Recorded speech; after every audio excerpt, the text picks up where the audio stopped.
खुश आमदीद और सुबह बखैर जनाब। आज हमने एक सवाल भी आपसे किया हुआ है, दौलत और शोहरत मिल जाने के बाद किस चीज़ की ख्वाहिश इंसान को रहती है। एक खूबसूरत सा लॉन का सूट है जो कि आप जीत सकते हैं अगर आप रावलपिंडी इस्लामाबाद के बाहर से हमें कॉल करके शो में शामिल होंगे, और ये 3 पीस सूट जो है ज़बरदस्त आप इंजॉय कर सकते हैं।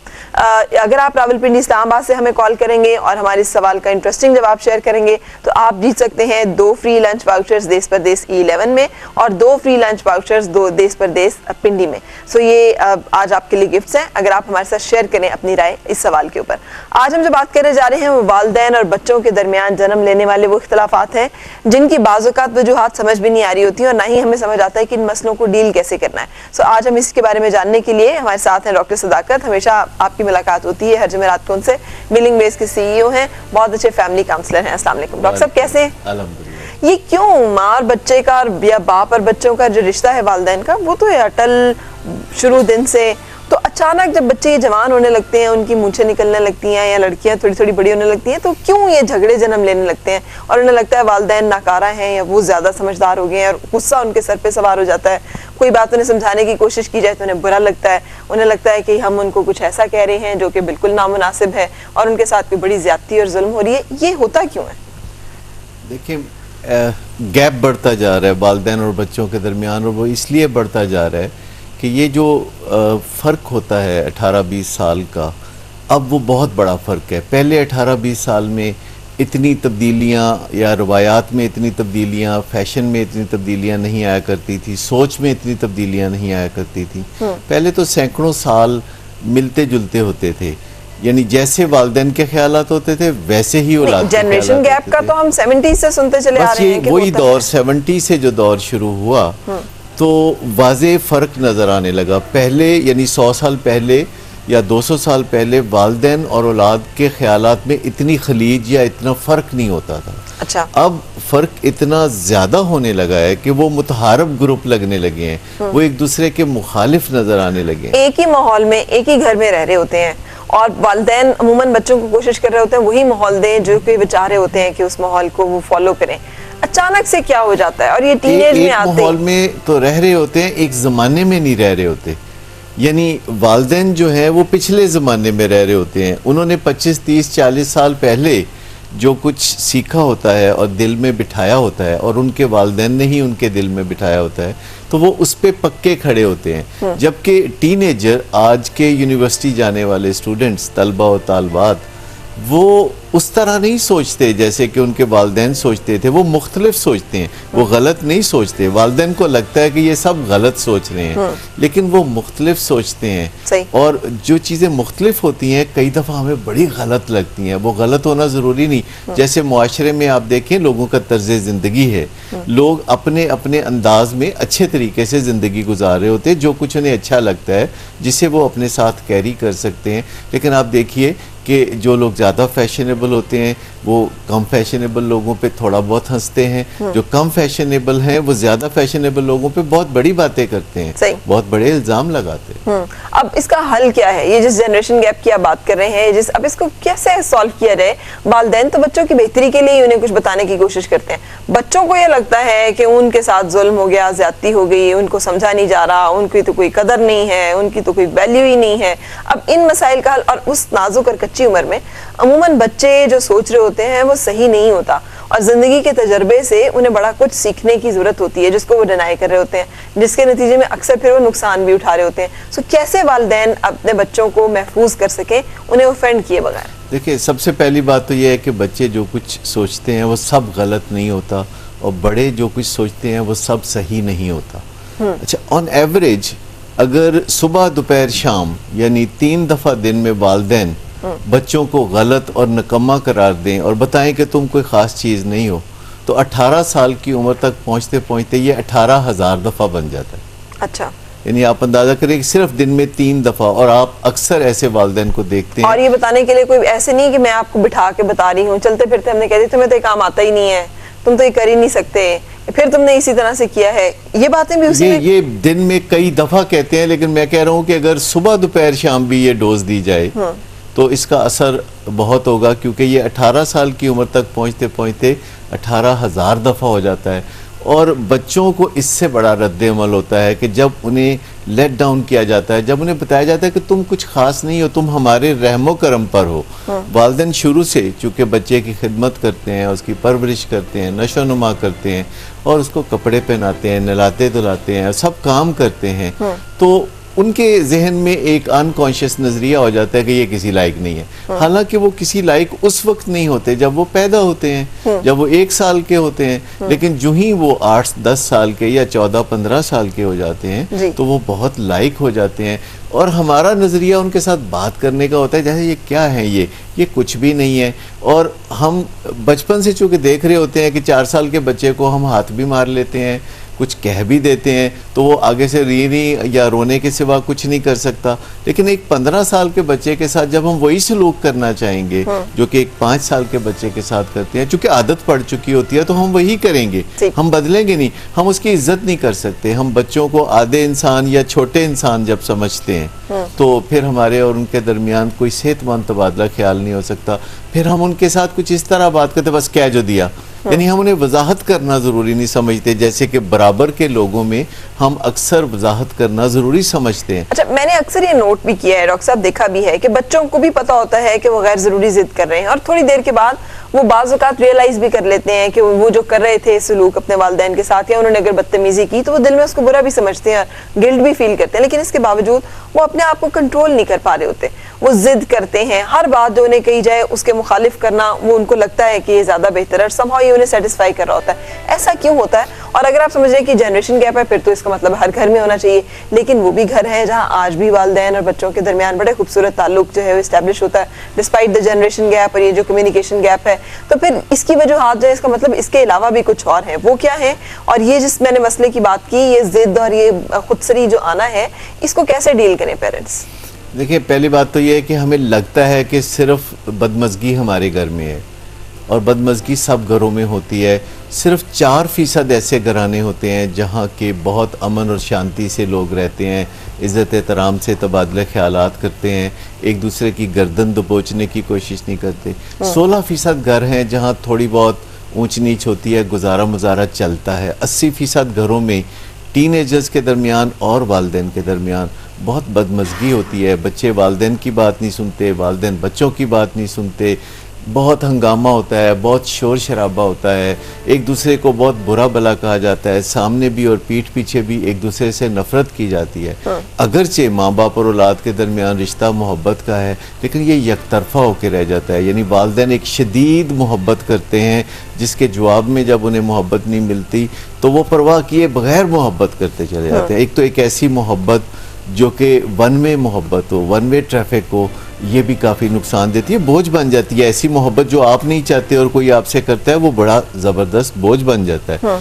यानी मोहब्बत जब आप नहीं चाहते किसी की और आप रिजेक्ट कर रहे होते हैं और कोई अपनी मोहब्बत आपके ऊपर थोपी जा रहा है, तो वालिदैन कई दफ़ा यूँ कर रहे होते हैं कि बच्चों की बेहतरी के नाम पे, उनके मुस्तकबिल के नाम पे, उनके भले भलाई के नाम पे किसी न किसी तरीके से वालिदैन अपने आप को जस्टिफाई करके उनके मुस्तकबिल की खातर, बच्चों के मुस्तकबिल डॉक्टर की साहब, खातर अगर बच्चे ये कहें कि हमने ये नहीं खाना और एक दिन हो गया नहीं खाना, लेकिन उनकी मुस्तकिल ये आदत हो कि वो कोशिश करते हो कि जो घर में पका हुआ वो उन्हें पसंद नहीं है, उन्होंने वो नहीं खाना, या अगर उन्हें कहा जाए कि इस टाइम पे बैठ के पढ़ लो, उन्होंने वो नहीं करना, या उन्हें कहा जाए कि ये दोस्त हैं यहाँ पे, या उन्हें कहा जाए वक्त को इस तरह से ना ज़ाया करें और उन्हें लगे कि नहीं ये नहीं करना, तो फिर वालिदैन तो बच्चों की बेहतरी और दूर तक आने वाले जो उनके मसाइल हैं उन पे नजर रखे होते हैं, तो वो उस वक्त क्या करें? क्या वो उनको छोड़ दें उनके रहमो करम पे कि वो हालात की ठोकरों से सीखें?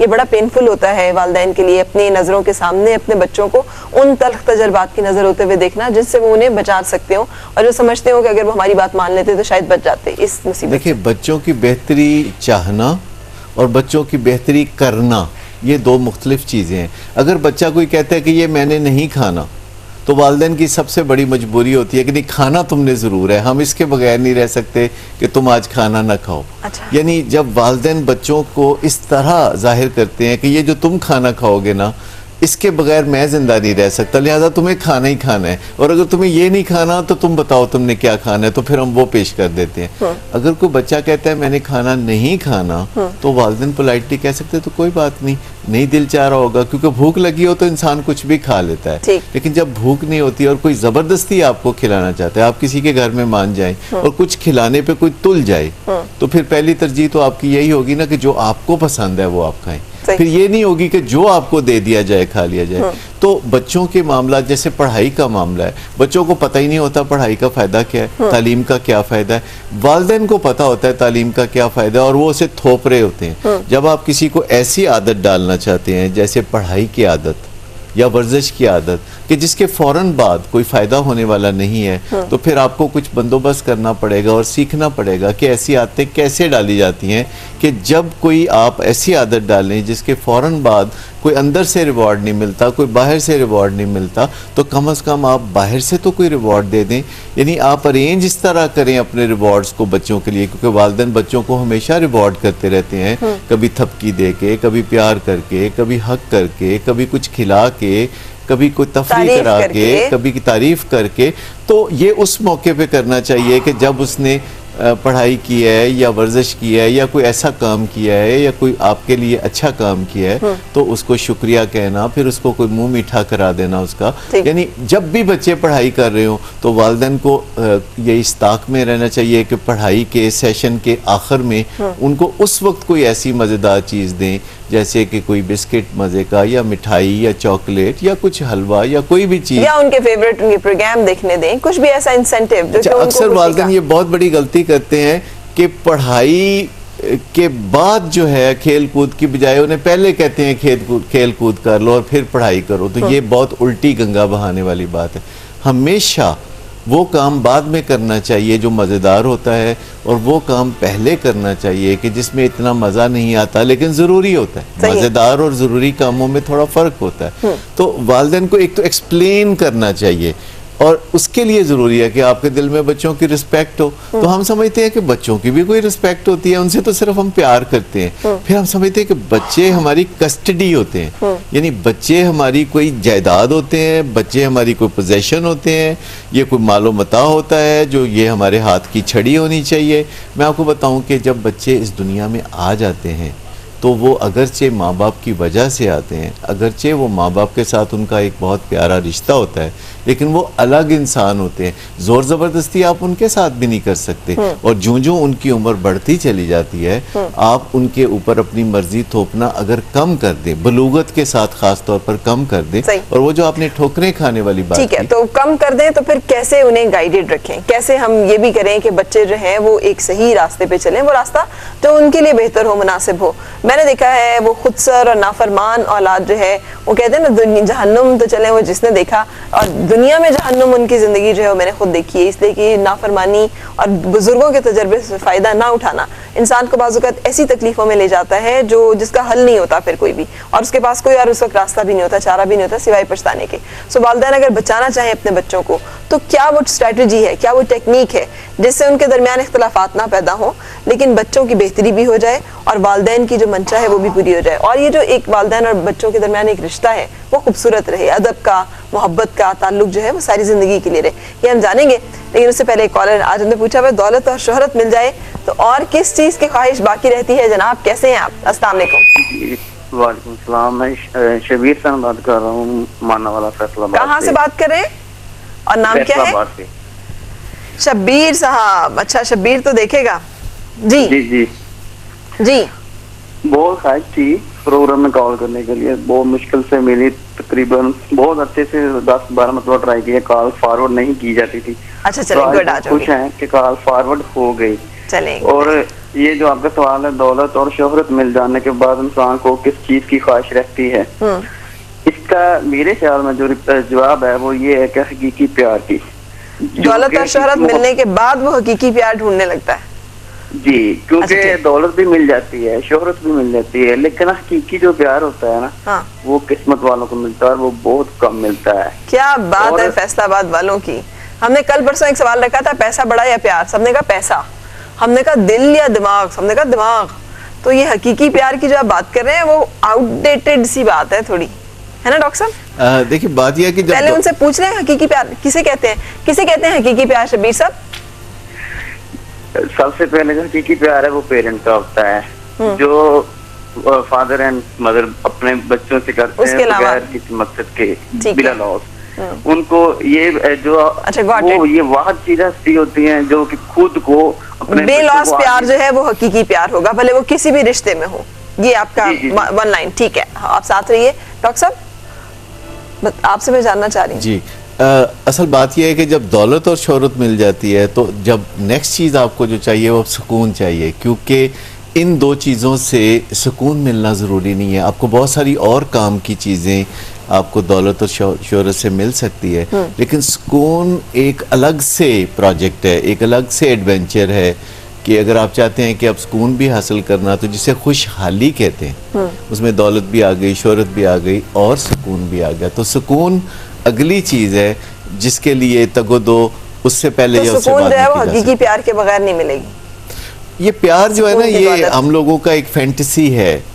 प्यार एक फैंटेसी है। एक्चुअली एहतराम, एक दूसरे का ख्याल रखना, एक दूसरे की ज़रूरतों को पूरा करना, कोऑपरेट करना, जी। एक दूसरे के साथ तावन करना, वो जो बात आपने रिस्पॉन्सिबल रहना, रिस्पॉन्सिबिलिटी शेयर करना एक दूसरे के वो साथ। जो बात आपने की थी थोड़ी देर पहले, जन्नत और दोज़ख बनने वाली घर के, तो मैं उस पर एक छोटी सी कहानी सुनाना चाहता हूँ, अगर हम वक्फे की तरफ नहीं जा रहे। हैं हम अच्छा। हम ब्रेक लेके आते हैं वापस, फिर सुनते हैं कहानी, साथ रहिएगा।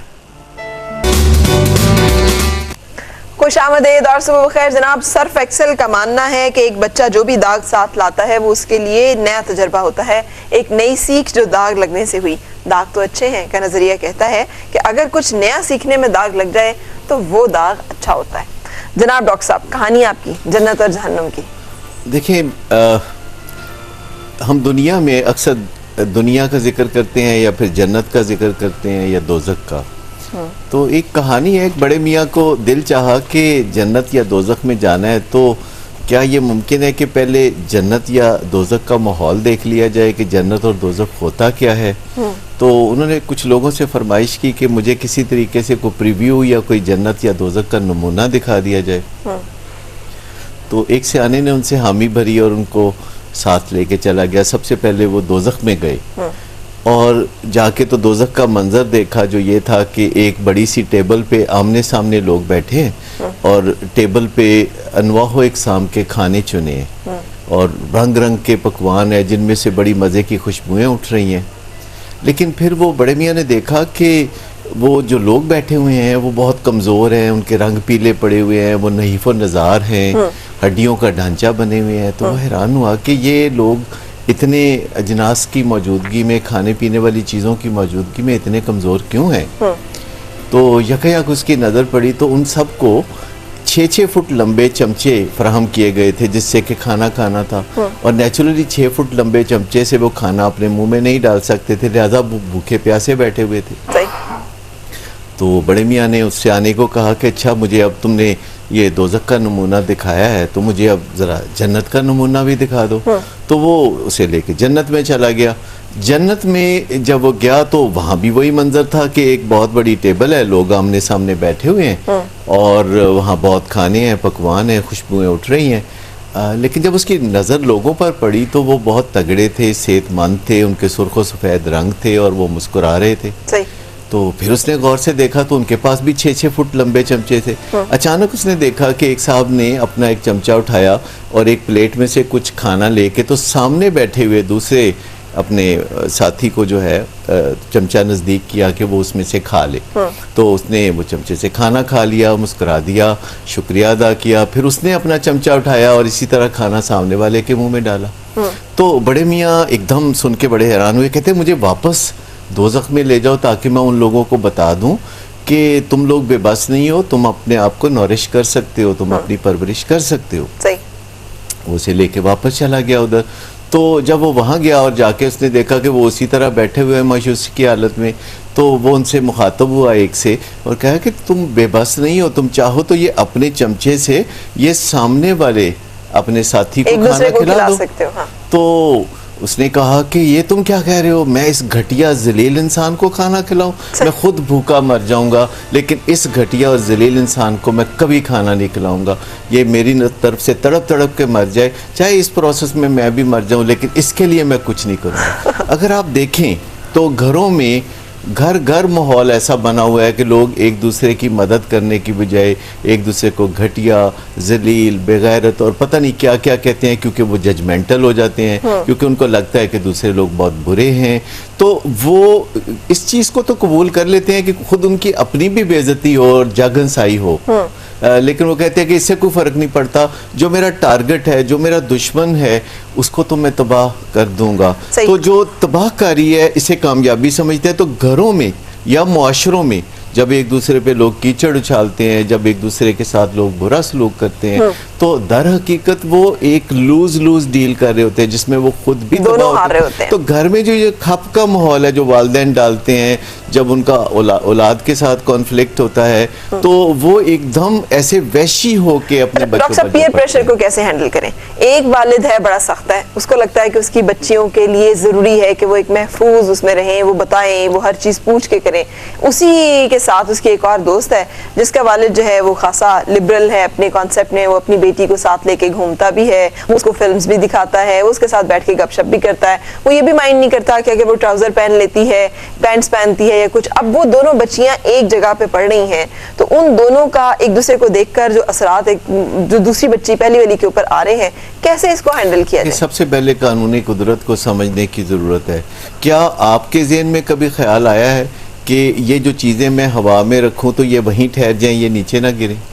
क्योंकि आपके ज़हन में ये ख्याल कभी नहीं आएगा, आप लॉ ऑफ ग्रेविटी की रिस्पेक्ट करती हैं। तो जब हम दूसरे की इनफरादियत की रिस्पेक्ट करेंगे तो फिर हम उसे कायल करने की कोशिश करेंगे, कन्विंस करने की कोशिश करेंगे, मज़ाकरात करेंगे, लेकिन झपटेंगे नहीं, खप नहीं डालेंगे, गुस्सा नहीं डालेंगे। सबसे पहले हमें अपने किसी फैमिली मेम्बर के फ्लॉ को सर्वाइव करना होता है। यानी जब कोई हमारा फैमिली मेम्बर पटरी से उतर जाता है या कोई गलत काम करता है, पढ़ाई नहीं करता, रात को लेट वापस आता है, या आज़ाद ख्याल होता है, या फैशन ज़दा हो जाता है, तो सबसे पहले तो हमें ये बात हजम करनी होगी सुकून के साथ। ये स्टेप 1 है। और अगर हम ये कामयाबी से कर जाएं, यानी अपने आप पर काबू पा लें, ये जो पहले एक जिन हमारे अंदर होता है, जब हम इसमें अपने आप पर काबू पा लेते हैं तो फिर हम बिल्कुल सेट होते हैं कि अब दूसरे को काबू में करने के लिए इकदाम करें। लेकिन अगर हम अपने आप को ही काबू में नहीं पा सकते, अपने आप पर काबू नहीं पा सकते और शोर शराबा करने लगते हैं, सर्वाइव नहीं कर सकते किसी तब्दीली को, फिर हम दूसरे को भी कुछ नहीं कर सकते। बिल्कुल सही है। अस्सलाम वालेकुम, क्या हाल है आपका? वालेकुम जी। अस्सलाम वालेकुम। वालेकुम अस्सलाम, कैसी हैं? अल्लाह का शुक्र, आप सुनाएं, आप बिल्कुल जबरदस्त। दौलत और शोहरत के बाद इंसान को किस चीज की ख्वाहिश रहती है? दौलत और शोहरत के बाद मेरे ख्याल से तो दौलत और शोहरत ये दोनों ही से ज्यादा इम्पोर्टेंट मेरे नजदीक मोहब्बत है। अगर आपको वो मिल जाए तो आपको सब कुछ मिल जाता है। लेकिन ये जवाब तो हमें हमारे कॉलर दे चुके हैं ऑलरेडी, आप भी उसी को सेकंड करना चाहेंगे या कुछ और इसमें चेंज करना चाहेंगे? दौलत और शोहरत के बाद जो है फिर मैं ये कहना चाहूंगी कि आपको इज्जत भी मिल जाए तो ज्यादा बेहतर है। अच्छा, इज्जत, ठीक है, that's a good। और दूसरा फरा मैंने आपसे कहना था, एक टाइम हो गया मुझे आपको कॉल मिलाते हुए, लेकिन आपका नंबर ही बहुत बिजी चाहता है। आज आपके सूट में मुझे मिल सकता है, बहुत सारे लोगों को गिफ्ट देती हैं, आज मुझे भी एक दे दें। अच्छा, बिल्कुल सही, आप साथ रहिएगा। हमने प्रोग्राम के एंड पे ड्रॉ करनी है अपनी, उसमें जिसका नाम निकलेगा हम उनके नाम भेज देंगे। और लकीली कल ऐसे हुआ था, जो खातून हमारी ज्यादा इंसिस्ट कर रही थी, मेरा निकाल दीजिएगा, मेरा निकाल दीजिएगा, निकल भी उन्हीं का आया था नाम। सो बाजुकात ऐसा होता है। सो डॉक्टर साहब, एक छोटा सा ब्रेक और उसके बाद हम कंटिन्यू कर रहे हैं। खुश आमदेद और सुबह खैर जनाब, डॉक्टर सदाकत आज मेहमान हैं और एक कॉलर हमारी आपसे बात करना चाह रही है। अस्सलाम वालेकुम डॉक्टर शैला, कैसी हैं? कैसे हो आप? ठीक है जी, वालेकुम अस्सलाम। थोड़ा सा ऊंचा बोलिएगा और बताइए। जी, thank you so much for calling फरा। जी जी। और बात ये है कि मेरी बेटी का प्रॉब्लम है, she is not in Karachi, वो दुबई में है जी। और मैरिड है मेरी बेटी, और उसकी शादी हुई है। वो जो उसका हस्बैंड है, he is also professionally qualified, मतलब अच्छी जॉब वॉब है, सब कुछ है। बात ये है कि तो उसको ना, मेरी बेटी को मैं शॉर्ट जरा बता देती हूँ कि वो उसको ना खर्चे के लिए पैसे वगैरह नहीं देते हैं ये लोग, और वो बहुत परेशान रहती है उसकी वजह से। और दूसरा, कुछ इन लॉज का इन्फ्लुएंस इतना ज़्यादा है कि यहाँ जो है इन्फ्लुएंस, वो जो है पेरेंट्स जो हैं वो कराची में यहाँ से ऑनलाइन रहते हैं हर वक्त, मतलब मोस्ट ऑफ द टाइम ना, उसको सारी इंस्ट्रक्शंस यहाँ से होती रहती हैं, ऐसे करो ऐसे करो। और उसकी एक बेटी है मेरी बच्ची की, मतलब समझे कि बहुत परेशान रहती है। आपकी बेटी डॉक्टर है क्या? वो नहीं है, मेरी बेटी डॉक्टर नहीं है। अच्छा, ये क्वालिफाइड तो है ना? हाँ, वो भी क्वालिफाइड है। ठीक है, वो भी बेटी मेरी। तो आप जानना चाह रही हैं कि इस मसले को कैसे डील करें? जी, इस तरीके से कैसे। मेरे पास इस वक्त लाइट नहीं है, मैं ऑनलाइन जरा आपका बात सुन रही हूँ। आप साथ रहिए तो फिर हम आपको बता रहे हैं। जी डॉक्टर साहब, तो बहुत लंबा गोरखधंधा है जिसमें अक्सर शादीशुदा लड़कियों को ये मसाइल होते हैं कि उनके इन लॉज, उनके खामद के ऊपर अपना असर और रसूख जो काफ़ी पुराना होता है, 25 साल पुराना असर और रसूख इस्तेमाल करते हुए अपनी बहू की ज़िंदगी को ख़राब करते हैं। तो अल्लाह ऐसे लोगों को भलाई की तौफीक दे, बेहतरी की तौफीक दे कि एक घर में आने वाली मेहमान लड़की को अच्छे तरीके से वेलकम करके अपनी इनफरादी ज़िंदगी गुजारने का मौका दिया जाए। सही। दूसरी बात यह है कि कुछ स्किल्स सीखने की ज़रूरत होती है, तो अपने सर्वाइवल की स्किल्स हैं। इस दुनिया में हमें सर्वाइवल बना बनाया नहीं मिलता, हमें हर चीज़ कोशिश करके हासिल करनी पड़ती है, और अगर एक चीज़ हासिल हो जाए तो फिर दूसरी। देखिए, किसी को रिश्ता नहीं मिलता अच्छा रिश्ता मिले तो फिर अच्छी खानगी ज़िंदगी नहीं मिलती, अच्छी खानगी ज़िंदगी मिले तो और नए नए मसाइल पैदा हो जाते हैं। अब वो करें क्या? उन्हें जाहिर है काउंसलिंग में जाना चाहिए, उन्हें सीखना चाहिए कि मुश्किल हालात पैसे उन्हें नहीं दे रहे तो काउंसलर की फी वो बेचारी कैसे देंगी? काउंसलर की फ़ी के बात यह है कि अगर आप खाली इंटरनेट पे चले जाएं और अपने मसले को गूगल पे डाल दें तो मुफ्त में जवाब आते हैं। इस मसले को वो किस नाम के साथ डालें? मसलन मैरिटल डिस्कॉर्ड कह सकती हैं वो इस मसले को, यानी मियाँ बीवी के जो relationship, husband and wife relationship अगर लिखें। तो मुझे बताइए कि हमारे यूट्यूब पे कितनी ऐसे प्रोग्राम है जो हस्बैंड एंड वाइफ के इन्हीं मसलों पे, आपका और मेरा एक रोल प्ले भी है जिसमें मियाँ पैसे नहीं देता और बीवी कैसे पैसे लेती है। तो उसमें अच्छा, लेकिन डॉक्टर साहब मैं आपको एक बात बताऊं, हमारी सारी बातें अपनी जगह बचा, लेकिन ये मसले बड़े गंभीर हैं और ये कहते हैं ना शादी एक जुआ ही है, वो वाकई जुआ है। इसलिए कि अल्लाह की तरफ से अगर कोई बंदा सीधा हो और कोई स्पाउस, दोनों की बात करें मैं, मर्द और औरत की, और मियाँ बीवी आपके हक में बेहतरीन हो जाएं तो हो जाएं, और अगर ये दोनों बाज़ों बिगड़ जाए, आप देखिए बाज़ों दुनियावी तौर पर इतना अच्छा बंदा होता है, औरत भी होती है, और उसके घरेलू मामलात आप सुने तो यकीन नहीं आता कि उसी बंदे की बात हो रही है जो जिसको हम जानते हैं, जो सोशली जिसका फेस ये है। सो ये चीजें हैं हमारे माशरे में। देखिए, अल्लाह ने किसी खास वजह से टेढ़े और सीधे सब किस्म के बंदे बनाए। अल्लाह सारे सीधे बना देता तो ये मसला ना होता, क्योंकि वो तो जन्नत में होगा। फर्स्ट स्टेप ये क्या लें? करना ये है कि जो कुछ हम पहले करते रहते हैं, यानी जो हम अरसा दराज से करते आए हैं और मसला हल नहीं हुआ, सबसे पहले तो उसे छोड़ना होगा, रिएक्शन को छोड़ना होगा, रद्द अमल को छोड़ना होगा। मैं आपको एक छोटी सी कहानी 1 मिनट में सुनाता हूँ जिससे हमें पता चल जाएगा कि करना क्या होगा। देखिए, एक शिकारी था, वो अपने दोस्तों के साथ शिकार करने जंगल में गया। शिकार से फारिग होके वो अब खा पी रहे थे और जंगल में बैठे हुए थे। जंगल में मंगल मनाया जा रहा था और खाने के बाद चाय का दौर चल रहा था। सर्दी बेइंतहा थी, तो चाय वाय पी के जब उनके जिस्म में कुछ गर्माइश आई तो वो जंगल में घूमने चले गए। एक रीछ झाड़ियों में से देख रहा था कि ये बड़ा हल्ला गुल्ला हो रहा है और वो उसे भी वार्मथ चाहिए था, उसको भी आग जो वहाँ उन्होंने जलाई हुई थी उसकी गर्मी चाहिए थी, तो वो उधर करीब आ गया। वहाँ केतली थी जिस पे पानी था और जो चाय के लिए था, और चाय का चूँकि दौर चल चुका था तो वो केतली के करीब चला गया रीछ। तो उसको जब उसने हाथ लगाया तो वक्ती तौर पर उसको लगा कि ये भी अच्छी गर्म है, तो उसने केतली को उठा के ना तो अपने सीने से लगा लिया। यानी रीछ की आदत है कि वो हर चीज से जफ्फी डाल लेता है, वो अपने आप को सीने के साथ लगा लेता है। जब उसने सीने के साथ उसका लगाया तो उसके गर्म होने की वजह से पानी भी उसके सीने पे आ गया और उसका सीना बहुत बुरी तरह जल गया। आपका क्या ख्याल है कि क्या उसने फिर केतली को छोड़ दिया होगा? कतई नहीं, क्योंकि रीच की ये पॉलिसी है कि वो मोहब्बत में भी गले लगा के क्रश करता है, दुश्मनी में भी गले लगा के क्रश करता है। वो जितना उसको जला रहा था पानी, उतना वो केतली को सीने से लगा रहा था, और जितना वो सीने से लगा रहा था उतना ही उसका सीना जल रहा था और वो तड़प तड़प के मर गया। इस सीने से ना लगाएं तो रिलेशनशिप खत्म हो जाएगा। मैं सीने से लगाने का मसला नहीं कह रहा, मुझे तर्ज अमल पहले है। देखिए, जब कोई औरत अपने खामद से अखराजात मांगती है तो ये हाथ यूं होता है ना, तो ये जो हाथ होता है, तो डॉक्टर साहब किससे मांगे फिर? सुन लीजिए मेरी बात, कि जब हाथ यूं होता है तो बॉडी लैंग्वेज उसके साथ मैच करनी चाहिए, टोन ऑफ वॉइस उसके साथ मैच करनी चाहिए। मतलब अल्लाह के नाम पे दे दो, अल्लाह तुम्हारा भला करे, भाग लगे रहे। बगावत और मांगना एक साथ नहीं चलते। क्योंकि जब औरत को हक दिया गया है, अब सुन लीजिए थोड़ा, जब औरत को हक दिया गया है कि वो कमाए बगैर, जो औरत को हक दिया गया है कि वो कमाए बगैर मर्द की आमदनी पे गुजारा करे, तो फिर उसे बगावत का हक नहीं दिया गया। बिल्कुल सही कह रहे हैं। तो बगावत और मांगना at the same time contradictory है। किसको बगावत करें, कैसे मांगे, वो अंदाज बता दें, क्या कहें वो? मैं आपको बता रहा हूं कि फिर उस पे जिससे आपने पैसा मांगना है, फिर आप उस पे तनकीद नहीं कर सकते, फिर आप उसमें कीड़े नहीं निकाल सकते, फिर आप उससे ऊंचा नहीं बोल सकते, फिर आप उसके सामने अकड़ नहीं सकते। अगर आपने ये सब कुछ करना है तो फिर अल्लाह ने आपको भी 2 हाथ दिए हैं, फिर अल्लाह ने आपको भी 1 मुंह दिया है, तो आप 2 हाथों से कमा के 1 मुंह में जब डालेंगे फिर आप खड़े होकर बात कर सकते हैं पूरे अपने शान के साथ। लेकिन अगर आपने किसी के कमाए हुए को खाना है तो फिर आपको सबसे पहले वो जो अपनी अना है, वो जो ईगो है, वो जो अकड़ के खड़े होना है कि ये मेरा हक है, हक के साथ मशरूत है कि बगावत नहीं कर सकते, क्योंकि जो बगावत नहीं कर रही, वो रिलेशनशिप में है, वो देखो अपने मर्दों को जो फजीलत है, डॉक्टर साहब इस केस को समझने की कोशिश करें। वो अपने रिलेशनशिप में है, उनकी एक बेटी भी है, वो चाह रही हैं कि उसी रिलेशनशिप में रहते हुए ये जो उनके साथ एक ज्यादती है, इसको कैसे हल करें। हमने दूसरी तरफ की कहानी सुनी, चले हमने नहीं सुनी, लेकिन अगर तो फिर हमें इनको आप गाइड क्या करेंगे कि ये क्या करें? सबसे पहली बात यह है कि ये सबसे पहले अपने तर्ज अमल को बदलें।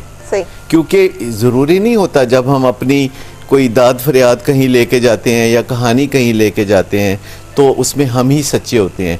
90% मामलात में मैंने देखा है कि जो दोनों फरीक होते हैं वो अपने आप को सच्चा समझते हैं। अभी आप दूसरे फरीक को छोड़ देना, आप वन साइडेड गाइडेंस दें कि ये क्या करें, स्टेप 1 स्टेप 2। सबसे पहले कि जो कुछ कर रही हैं उस पर गौर करें। अच्छा। और अगर उसमें से किसी चीज का नतीजा 1 से ज्यादा दफा करने के बावजूद नहीं निकला तो फिर अपने तर्ज अमल को जरा बदल के देखें, अपने बात करने के अंदाज को जरा बदल के देखें। हो सकता है ये खातून बिल्कुल हक सच पे हो, पर हो सकता है कि ये गुस्सा करती हो सकता है कि ये जुबान से ऐसे अल्फाज बोलती हो सकता है। देखिए तगड़े के साथ अगर आप ये सब कुछ कर रही हैं तो इनको चेक करें, और अगर ऐसा नहीं है तो फिर मजीद आप उसके बारे में हमें बताएं कि आपके जहन में ये सब कुछ नहीं है तो क्या मजीद किया जा सकता है। उसके लिए बहुत सारे प्रोग्राम्स हमारे भी यूट्यूब पे मौजूद हैं, यूट्यूब पे और भी बहुत सारी ऐसी चीज़ें मौजूद हैं जहाँ से आप हासिल कर सकती हैं ये इल्म। और thank you very much doctor साहब, वक्त हमें इजाज़त नहीं दे रहा, हम एक ब्रेक के लिए रुकने के बाद चलेंगे अपने अगले सेगमेंट की तरफ जहाँ पर ज़बरदस्त किस्म के फोक आर्टिस्ट हैं वो हमसे मिल रहे हैं। ये खूबसूरत सा ड्रेस मुंतज़र आज अपने विनर का, सिर्फ आपने हमसे शेयर करना है दौलत और शोहरत मिलने के बाद और किस चीज की ख्वाहिश बाकी रहती है। शेयर कीजिए और हासिल कीजिए हमारा